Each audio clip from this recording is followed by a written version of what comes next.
ملک بھر میں یوم پاکستان جوش و جذبے کے ساتھ منایا گیا۔ اسلام آباد ایوان صدر میں مسلح افواج کے دستوں کی شاندار پریڈ۔ پاکستان ایئر فورس کے لڑاکا طیاروں نے فلائی پاسٹ کیا۔ واگا بارڈر پر پرچم اتارنے کی پروقار تقریب منعقد کی گئی۔ فضا پاکستان زندہ آباد کے نعروں سے گونج اٹھی۔ گوادر کی سرزمین پر نئی تاریخ رقم 23 مارچ کی عظیم الشان ریلی کا انعقاد۔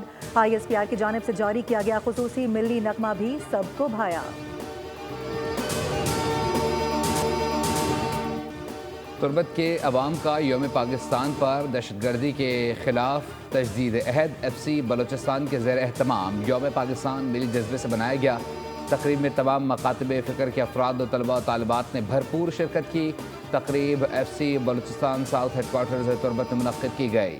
ملی نغمے، ٹیبلوز اور بلوچ ثقافتی تخلیقات نے تقریب کو چار چاند لگا دیے۔ طلباء نے اپنے فن کے ذریعے قوم میں اتحاد و یکجہتی کا پیغام دیا۔ وزیر اعظم نے بجلی تقسیم کار کمپنیز کی نجکاری کو تیز تر کرنے کی ہدایت کر دی۔ پاور ڈویژن کے جائزہ اجلاس سے خطاب میں شہباز شریف نے کہا کہ شمسی توانائی کے حوالے سے حکومتی پالیسی اور ترجیحات تبدیل نہیں ہوئیں۔ بجلی کے نرخوں میں کمی کے حوالے سے ایک جامع اور مؤثر حکمت عملی کے تحت پیکج تیار کیا جا رہا ہے، جس کا اعلان جلد ہوگا۔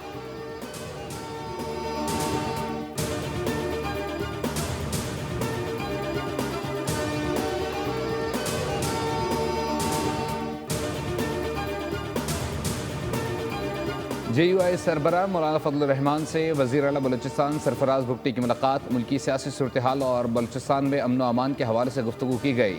سرفراز بھٹی نے کہا بلوچستان میں امن و امان اور ترقی کے لیے اسٹیک ہولڈرز کو مل کر کام کرنے کی ضرورت ہے۔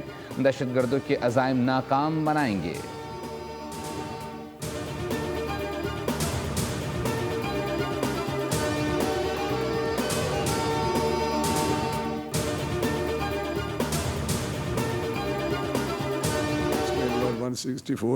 ریٹیل اسے کسی صورت حکومت پاکستان اور پروونسز نہیں بڑھنے دیں گے۔ ہمارے پاس شوگر میں کوئی کمی نہیں ہے، یہ ایک مینیپولیٹ کیا جا رہا ہے۔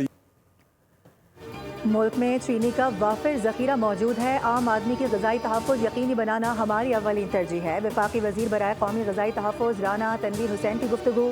کہا کہ چینی کی قیمت میں مسئلہ ذخیرہ اندوزوں اور منافع خوروں کی وجہ سے ہے۔ حکومت صوبوں کے ساتھ مل کر اس مسئلے کا جائزہ لے رہی ہے۔